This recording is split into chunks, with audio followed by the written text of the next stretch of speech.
साथियों नमस्कार। सत्र 2022-23 के लिए कक्षा 1 से लेकर कक्षा 12वीं तक के छात्रों का नामांकन के पश्चात प्रोफाइल अपडेशन का कार्य किया जाता है, जिसके लिए साइट ओपन कर दी गई है, जिसका कल ही लेटर लोक शिक्षण संचालनालय के द्वारा प्रेषित किया गया है। इससे संबंधित वीडियो भी हमारे चैनल पर पूर्व से अपलोड है और कुछ बदलाव किए गए हैं इस बार प्रोफाइल अपडेशन में। छात्रवृत्ति किस छात्र को कितनी मिलेगी, किस योजना अंतर्गत छात्रवृत्ति कितनी मिलेगी, इसका वीडियो भी हमारे चैनल पर पूर्व से अपलोड है। आज ही उसको अपलोड किया गया है मेरे द्वारा। तो इन दोनों वीडियोस के लिंक भी आपको इस वीडियो के डिस्क्रिप्शन बॉक्स से मिल जाएंगे। इस बार जो प्रोफाइल अपडेशन में कुछ चेंजेज हुए हैं, जिसके लिए हमारे बहुत सारे शिक्षक साथियों के फोन आ रहे थे कि इसमें हमें किस प्रकार से भरा जाना है। तो इसकी हमने बात की है अपने ऑफिस में, जहां से कुछ समाधान निकाला है। तो इस वीडियो के माध्यम से हम प्रत्येक कॉलम में बिंदुवार आप सभी के साथ चर्चा करेंगे किस तरह से हमें इसको भरना है, और जो नए कॉलम ऐड हुए हैं उनमें हमें क्या भरना है। कॉलम नंबर 32 जो है एक नया ऐड इस बार किया गया है। 32 में हमें कैसे, जैसे वर्तमान शैक्षिक वर्ष में कार्य दिवसों की संख्या, वर्तमान शैक्षिक वर्ष में विद्यार्थी की उपस्थिति दिवस, और इसके बाद इसका प्रतिशत भी है। तो यहाँ हमें कैसे भरना है, गत वर्ष में विद्यार्थियों की उपस्थिति दिवस में हमें कौन से उपस्थिति दिवस लिखना है। तो प्रत्येक बिंदु के बारे में हम इस वीडियो के माध्यम से चर्चा करेंगे। वीडियो को अंत तक जरूर देखें। जब तक हम वीडियो स्टार्ट करें, यदि आपने अभी तक चैनल को सब्सक्राइब नहीं किया है तो प्लीज चैनल को सब्सक्राइब कर लें, क्योंकि शिक्षा से जुड़े हुए जो वीडियो हैं वो हम चैनल पर अपलोड करते रहते हैं। साथियों, प्रोफाइल अपडेशन का कार्य हम अपने मोबाइल से भी कर सकते हैं। मोबाइल से करने के लिए यदि साधारण ब्राउजर मोबाइल में आपका काम नहीं करता है प्रोफाइल अपडेशन का, तो इसके लिए आप पफिन ब्राउजर को डाउनलोड करें, और पफिन ब्राउजर डाउनलोड करने के पश्चात उसमें जो साइड में मोबाइल में 3 डॉट्स दिए रहते हैं साइड राइट साइड में, उन 3 डॉट को क्लिक करके उसे हम डेस्कटॉप साइट और माउस को सिलेक्ट कर लें। इसके पश्चात जो माउस का कर्सर होगा उसे आपको संबंधित बॉक्स में ले जाके क्लिक करना होगा, और आप अपना प्रोफाइल अपडेशन का कार्य आसानी से अपने मोबाइल से कर सकते हैं। पफिन ब्राउजर से करने का भी वीडियो पूर्व से हमारा अपलोड है, जिसे आप हमारे चैनल की में जाकर के देख सकते हैं। हमारे चैनल में जो प्ले लिस्ट है, प्ले लिस्ट में स्कूल मैनेजमेंट शाला प्रबंधन से संबंधित एक ग्रुप समूह बना हुआ है प्ले लिस्ट में। वहां से आप उस वीडियो को देख सकते हैं पफिन ब्राउजर से किस प्रकार से प्रोफाइल को अपडेट किया जाता है। तो जो बदलाव हुए हैं इसको हम कैसे करेंगे, चलिए हम देखते हैं। तो इसके लिए हमें जाना होगा सबसे पहले अपने जो आपका मोबाइल है या डेस्कटॉप है, उस डेस्कटॉप में आप जाएंगे अपनी साइट ब्राउजर पर। ब्राउजर पर जाने के लिए हम ब्राउजर को ओपन करेंगे, किसी भी ब्राउजर को ओपन करते हैं जहां से हमें सामान्यतः शिक्षा पोर्टल को टाइप करते हैं। ये सभी हम जानते हैं बहुत अच्छी तरीके से, सारे काम जो छात्रवृत्ति के होते हैं शिक्षा पोर्टल से करते हैं। इसके बाद हमें अपने लॉगिन आईडी और पासवर्ड से इसको लॉगिन कर लेना है। लॉगिन करने के लिए यहाँ जो लॉगिन का और लॉगआउट का बटन आता है, यहाँ एक लॉक बना होता है, उस पर हम क्लिक करेंगे और अपने यूजर आईडी और पासवर्ड से लॉगिन कर लेंगे। लॉगिन करने के पश्चात ये जो हम देख रहे हैं यहाँ स्क्रीन पर, यहाँ आता है स्टूडेंट प्रोफाइल मैनेजमेंट। तो हमें जाना है स्टूडेंट प्रोफाइल मैनेजमेंट पर, जब हम प्रोफाइल अपडेट करना है उसके लिए। तो हम स्टूडेंट प्रोफाइल मैनेजमेंट को ओपन करते हैं। जैसे ही स्टूडेंट प्रोफाइल मैनेजमेंट को ओपन किया तो यहाँ जो ऊपर हम लाइन में बहुत सारे ऑप्शंस देख रहे हैं, तो इसमें हम सबसे पहले क्लिक करेंगे स्टूडेंट प्रोफाइल को। स्टूडेंट प्रोफाइल क्लिक करने के पश्चात इसके बहुत सारे पॉइंट्स यहाँ पर खुल के सामने आ जाते हैं। तो इसमें जो सेकंड नंबर का बिंदु है, दूसरा इसमें पॉइंट है update student profile for scholarship. Scholarship के लिए हमें प्रोफाइल को अपडेट करना है, एडिट करना है, तो हम इसे ओपन कर लेते हैं। साथियों, इसमें जो बिंदु हैं उनकी समस्त जानकारी हम पूर्व से ही रखेंगे, जिससे कि हम जो प्रोफाइल अपडेट कर रहे हैं तो बार बार हमें अपने दस्तावेजों को ना देखना पड़े, तो इसलिए सारे बिंदुओं को हम ध्यान से सुन लें। तो इसके लिए सबसे पहले हम जो भी आपका ये इंटरफेस ओपन होकर के आएगा प्रोफाइल अपडेशन का दूसरे वाले पॉइंट से, यहाँ सबसे पहले हमें चयन करना होगा एकेडमिक ईयर का। तो एकेडमिक ईयर हम 22-23 सिलेक्ट करते हैं।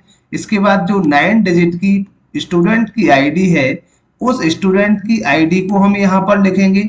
जैसे ही स्टूडेंट आईडी हमने टाइप की, टाइप करने के बाद जो आपका कैप्चा है उस कैप्चा कोड को हम डाल देते हैं और इसे शो ड्राफ्ट प्रोफाइल स्टूडेंट इस तरह से करते हैं। तो आपका चूंकि आपके लॉगिन आईडी और पासवर्ड से ये लॉगिन है, तो आपके विद्यालय का नाम आ जाएगा। विद्यालय का नाम आने के पश्चात इसमें edit profile detail of the student, इस ऑप्शन को हम क्लिक करेंगे। ऑप्शन क्लिक करने के पश्चात जिस स्टूडेंट की प्रोफाइल हमें अपडेट करना है उसकी संपूर्ण जानकारी यहाँ पर ओपन होके आ जाती है।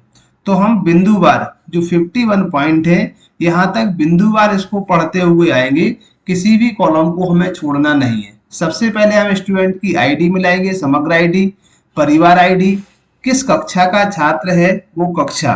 कहीं भी आपको कोई संशय होता है तो हमें प्रोफाइल को लॉक नहीं करना है, क्योंकि यदि आपने एक बार प्रोफाइल लॉक कर दी तो उसके पश्चात सारी जिम्मेदारी जिसके लॉगिन आईडी और पासवर्ड से ये कार्य किया जा रहा है, अंत में आप कभी भी 1 साल बाद 2 साल के बाद कभी भी आप देखते हैं तो वही आएगा उसका रिकॉर्ड कि ये किसकी आईडी से इस प्रोफाइल को लॉक किया गया था, तो वही व्यक्ति इसके लिए जिम्मेदार होगा। तो कक्षा, इसके बाद इसमें आपको आधार नंबर, जो 12 अंकों का आधार नंबर होता है छात्र का, वो आधार नंबर लिखना है। साथियों ध्यान रहे, अगर किसी का आधार नंबर नहीं है तो आपको यहाँ पर 12 जीरो लिखना होंगे, 12 जीरो, तभी ये आगे चलेगा। अदरवाइज हो सकता है ये सबमिट ना हो, कभी कभी सबमिट हो भी जाता है, कभी नहीं होता है। इसके बाद विद्यार्थी का नाम, पिता का नाम सामान्य है, क्या पिता स्वर्गवासी है, जो भी स्थिति हो तो यहाँ से ही हमें सिलेक्ट करना है हाँ या नहीं में। अब इसके पश्चात आप आगे देखेंगे पिता का व्यवसाय क्या है। व्यवसाय हम लिख नहीं सकते हैं, इसी से ओपन होंगे जो इनके व्यवसाय हैं, किसान है, सरकारी सेवा में है, निजी सेवा, व्यापार, मजदूरी, जो भी आता है उस व्यवसाय को हम यहाँ पर क्लिक कर देंगे। इसके बाद माता जो है उनके परिवार की वार्षिक आय, आय चूंकि बढ़ती या घटती रहती है, किसी विद्यार्थी का आय प्रमाण पत्र है उसी के अनुसार हम आय को यहाँ पर लिखेंगे। माँ का व्यवसाय, तो इसको भी हमें यहीं से सिलेक्ट करना है, जो भी माता का व्यवसाय है।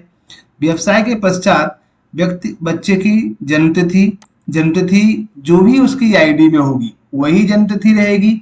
यदि आपके विद्यालय के रिकॉर्ड के अनुसार इसकी जन्मतिथि में कोई परिवर्तन आता है तो हम यहाँ से इसे चेंज नहीं कर सकते। इसको चेंज कराने के लिए समग्र आईडी जहाँ से बनती है उसी जगह से इसको चेंज कराया जाएगा।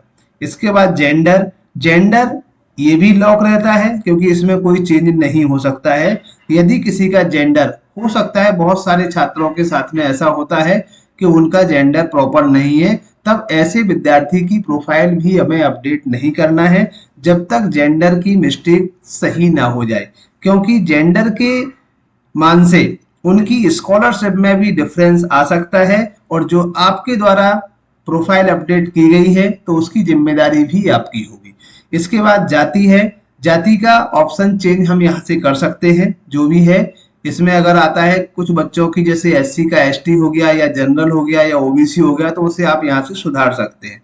अब जो यहाँ पर जाति है, एक जाति में बहुत सारी, जैसे यहाँ केवल कास्ट आता है एससी एसटी ओबीसी या जनरल, तो इसकी उपजातियां भी होती हैं। जब हम जाति सिलेक्ट कर लेंगे तो उसकी उसमें उपजातियां भी आएंगी, तो यहीं से हमें सिलेक्ट करना होगा कौन सी जाति है। अगर जो जाति आ रही है उसमें नहीं है तो नोट वाले को हम यहाँ पर सिलेक्ट कर लेंगे।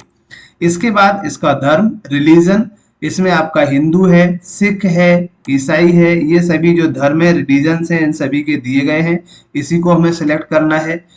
कोई जैसे अल्पसंख्यक है, अल्पसंख्यक में सामान्यता हमने देखा कि जो जैन है या मुस्लिम है तो खान लिखते हैं या मुस्लिम, तो वो खान या मुस्लिम उनका धर्म नहीं है, इस्लाम उनका धर्म होता है, तो हमें यहाँ से इस्लाम को सिलेक्ट कर लेना है। तो इस तरह से हम उनके धर्म को सिलेक्ट करेंगे। क्या विद्यार्थी अनाथ है? जो भी आपके ऑप्शन में आता है हाँ नहीं उसे हम सिलेक्ट करें। विद्यार्थी मध्य प्रदेश का मूल निवासी है, हाँ या नहीं, तो हम इसे चेंज भी कर सकते हैं अपने अनुसार। जो भी आपका सही है विद्यार्थी के अनुसार वही भरना है। क्या पिता या पालक आयकर दाता है, इनकम टैक्स अगर देता है, या उसके पास 10 एकड़ से अधिक भूमि है, हाँ या नहीं, तो एक को सिलेक्ट कर लेना है। क्या परिवार में केवल 2 ही छात्रों के द्वारा छात्रवृत्ति ली जा रही है, प्रमाण पत्र संलग्न है? सामान्यतः हमने देखा है कि इसमें ऐसे कोई प्रमाण पत्र संलग्न नहीं होते हैं, तो उनके लिए नहीं पर हमें सिलेक्ट करना है। अगर प्रमाण पत्र संलग्न है कि या शपथ पत्र उनका संलग्न है कि हमारे परिवार के द्वारा केवल 2 ही बच्चों के द्वारा छात्रवृत्ति ली जा रही है, तो आप हाँ पर सिलेक्ट करेंगे। बसाहट का नाम, इसे भी हमें इसी से जो पूर्व से फीड है यहीं से हमें सिलेक्ट करना होता है। तो जो भी बच्चे की आईडी के अनुसार बसाहट होगी उस बसाहट को हम यहाँ से सिलेक्ट कर लेंगे। इसके पश्चात बसाहट का नाम, वर्तमान शाला में प्रवेश दिनांक, जिस दिन आपकी प्रवेश बच्चे का हुआ है वो हो जाएगा। कक्षा में प्रवेश दिनांक, अब यहाँ आप देख रहे होंगे कि जो वर्तमान शाला में प्रवेश दिनांक और कक्षा में प्रवेश दिनांक दोनों अलग अलग होते हैं। वर्तमान शाला में आपके यहाँ जैसे कोई छात्र कक्षा 1 में प्रवेश हुआ है तो वही रहेगा, और वर्तमान जो है प्रवेश की तिथि वो इस साल आपकी विद्यालय में आया है। यदि अपग्रेड होके आया है तो जिस दिन से विद्यालय आप अपडेट करते हैं वही विद्यालय का प्रवेश क्रमांक वर्तमान सत्र का रहता है।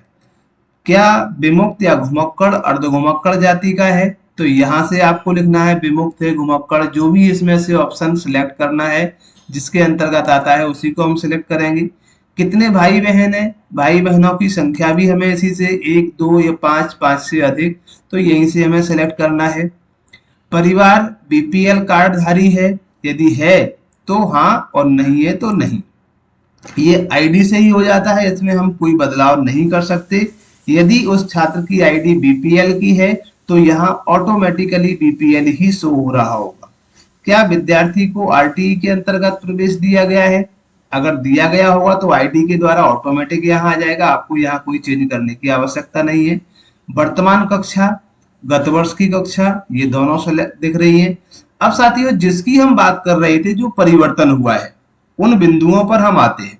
तो जो जैसे 29 बिंदु है गत वर्ष में विद्यार्थी की उपस्थिति दिवस, तो यहाँ जो कुल कार्य दिवस आपके अलग होंगे और बच्चों के उपस्थिति दिवस अलग होंगे। तो यहाँ पर गत वर्ष में विद्यार्थी की उपस्थिति दिवस की संख्या लिखना है। कक्षा 1 से 8 तक का जो गत सत्र, जैसे वर्तमान में कोई विद्यार्थी कक्षा 7 में यदि अध्ययनरत है तो उसे कक्षा 6 में कितने दिन वो विद्यालय आया है वो कक्षा 6 की अंक सूची पर होगा, वहां से आप लिख सकते हैं। वर्तमान शैक्षिक सत्र में वर्ष में कार्य दिवस, तो ये यहाँ पर संशय था, इसके लिए बहुत सारे हमारे साथियों के फोन आ रहे थे। हमारे YouTube चैनल में कुछ लोगों ने कमेंट्स भी किए हैं कि इसमें हमें क्या भरना है, व्हाट्सएप ग्रुप पर भी कमेंट्स किए हैं, क्योंकि इसकी जो पीडीएफ है या कुछ जानकारी के लिए हमारे 2 व्हाट्सएप ग्रुप और टेलीग्राम चैनल भी है, जिसके माध्यम से कमेंट के द्वारा हमारे पास तक कुछ मैसेज आते हैं, जिनकी लिंक हमारे इस वीडियो के डिस्क्रिप्शन से भी आपको मिल जाएगी, आप भी उसे ज्वाइन कर सकते हैं। तो वर्तमान शैक्षिक वर्ष में कार्य दिवस की संख्या की यदि हम बात करें तो अभी जो मंथ चल रहा है उस दिन, जिस दिन आप प्रोफाइल को अपडेट कर रहे हैं उस दिन तक कितने शैक्षिक दिवस यानी कार्य दिवस उस दिन तक के कुल कितने हैं उनकी संख्या हमें लिखना है। जैसे 22-23 के लिए जो विद्यालय ओपन हुए हैं 17 जून से ओपन हुए हैं बच्चों के लिए, तो 17 जून से लेकर के और अगस्त के जिस दिन आप कर रहे हैं इसको अपडेट या सितंबर में अपडेट करते हैं तो उस दिन तक की संख्या आपको कार्य दिवसों की लिख देना है। इसके पश्चात जो वर्तमान शैक्षिक वर्ष में विद्यार्थी की उपस्थिति, तो जो रनिंग क्लास है अभी अध्ययनरत कक्षा है उसमें जून, जुलाई और अगस्त में कितने दिन विद्यार्थी आया है, उसकी उपस्थिति दिवस की संख्या यहाँ पर लिखना है। साथियों, ऐसे विद्यार्थियों के लिए जो अभी हमारे यहाँ नए एडमिट हुए हैं, जिनका प्रवेश इसी साल हमारे यहाँ हुआ है, हो सकता है वो विद्यार्थी जून में, जुलाई में या अगस्त में किसी दिन आपके यहाँ विद्यालय में प्रवेश लिया हो। तो जिस दिन विद्यार्थी ने आपके विद्यालय में प्रवेश लिया है, उसी दिन से लेके और प्रोफाइल अपडेट करने वाले दिन तक के कार्य दिवसों को आपको यहाँ लिखना है। आपको वहां जून से नहीं जोड़े जाएंगे। केवल पूर्व के विद्यार्थियों के लिए ही उसी दिन से आपके कार्य दिवसों की संख्या आएगी जिस दिन से विद्यालय ओपन हुए हैं। और जिस विद्यार्थी ने इसी सत्र में आपके विद्यालय में प्रवेश लिया है, तो जिस डेट को उसने प्रवेश लिया है और जिस दिन आप प्रोफाइल अपडेट कर रहे हैं, उसके दिन तक कुल कितने कार्य दिवस हैं उनकी संख्या लिखना है। और उस दिन से लेके जिस दिन प्रोफाइल अपडेट आप कर रहे हैं वहां तक की क्या उसकी उपस्थिति है उसे लिख देना है। बच्चे का निशक्तता का प्रकार, हैंडीकैप्ड जो भी है, इसी कैटेगरी का आपको सिलेक्ट करना है। यहाँ से विद्यार्थी बेघर है या कैसा, तो ये भी आपको सिलेक्ट करना है कि कोई विथ पेरेंट्स रहता है या किसी गार्जियंस के यहाँ रहता है, तो यहाँ से सिलेक्ट करना है। गत वर्ष की परीक्षा का वर्ष, यहाँ हमें गत वर्ष मीन्स इससे पहले वो कब पढ़ा था। अगर कोई शाला त्यागी है या कहीं ड्रॉप ले चुका है तो उसकी हमें कक्षा वही लिखना है। जैसे बहुत से विद्यार्थी कोरोना काल में जो घर बैठे नहीं पढ़ पाए, तो कक्षा 6 यानी 5 पास करके उन्होंने छोड़ दिया था, एक साल घर बैठे रहे, अभी आपके यहाँ छठवीं में आए हैं, तो यहाँ गत वर्ष की आएगी 20-21 और संख्या यानी इसके पहले की एग्जाम उसने किस ईयर में दिया है वो यहाँ पर वर्ष लिख देना है। गत वर्ष का परिणाम अगर आप चढ़ा रहे हैं तो यस या नो, उसका प्रतिशत क्या है उसका प्रतिशत भर देना है। किस संस्था से आया है पहले उसकी पूर्व संस्था का नाम लिखना है। विद्यार्थी की स्थिति लिखना है, कैसे आया है कि टीसी लेके आया है या अपग्रेड हुआ है, तो उस तरह का लिख देना है। फिर जो बैंक अकाउंट है साथियों, यहाँ हम ध्यान रखें कि जो बैंक अकाउंट है उसको केयरफुली भरें। बैंक अकाउंट को केयरफुली हमें भरना है, देखना है सही है। अगर यहाँ पर बैंक अकाउंट गलत है तो बैंक अकाउंट को चेंज करने के लिए आपको बैंक खाता बदलने के लिए यहाँ पर आपको क्लिक करना होगा, जहां से आपको पहले बैंक खाते को अपडेट करेंगे, उसके पश्चात ही पूरी प्रोफाइल अपडेट हो पाएगी। विद्यार्थी या पालक या अभिभावक का मोबाइल नंबर यहाँ भरना है। इसके बाद यदि कोई ईमेल आईडी है तो भरें और नहीं है तो आप इसे खाली भी छोड़ सकते हैं।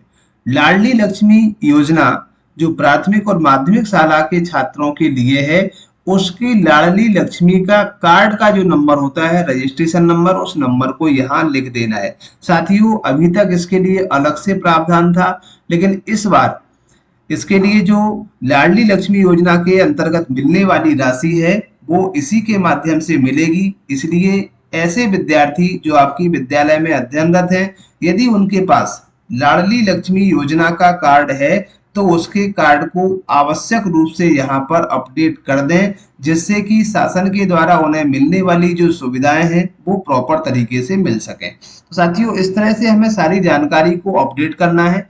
पूरा आप भर लें तो एक बार हम इस पूरे फॉर्म को फिर से देख लेंगे। जब आप पूर्ण रूप से आश्वस्त हो जाएं कि आपने जो जानकारी भरी है वो 100% सही है, उसके पश्चात यहाँ जो कैप्चा कोड दिया गया है, कैप्चा कोड हम यहाँ पर लिखेंगे। कैप्चा कोड लिखने के बाद ये जो सबमिट है, सबमिट वाले बटन पर हम क्लिक कर देंगे तो आपकी प्रोफाइल अपडेट हो जाएगी। प्रोफाइल अपडेट होने के पश्चात प्रोफाइल को हम लॉक कैसे करते हैं, इसका वीडियो हम आपको नेक्स्ट वीडियो में बताएंगे कि हम प्रोफाइल को लॉक कैसे करेंगे। उसके पश्चात ही डीडीओ से छात्रवृत्ति की स्वीकृति हो पाएगी। आशा करते हैं जानकारी पसंद आई होगी। यदि वीडियो अच्छा लगे तो लाइक, कमेंट और शेयर करना ना भूलें। हाँ, अपने दोस्तों तक भी इसे पहुंचाएं, जिससे ज्यादा से ज्यादा लोगों को इसका लाभ मिल सके। किसी भी प्रकार की समस्या के लिए आप हमारे वीडियो के कमेंट बॉक्स में जो कमेंट बॉक्स है उस कमेंट सेक्शन के माध्यम से हमें बता सकते हैं। जुड़े रहें हमारे चैनल से। सभी को बहुत बहुत धन्यवाद। Thank you. जय हिंद, जय भारत।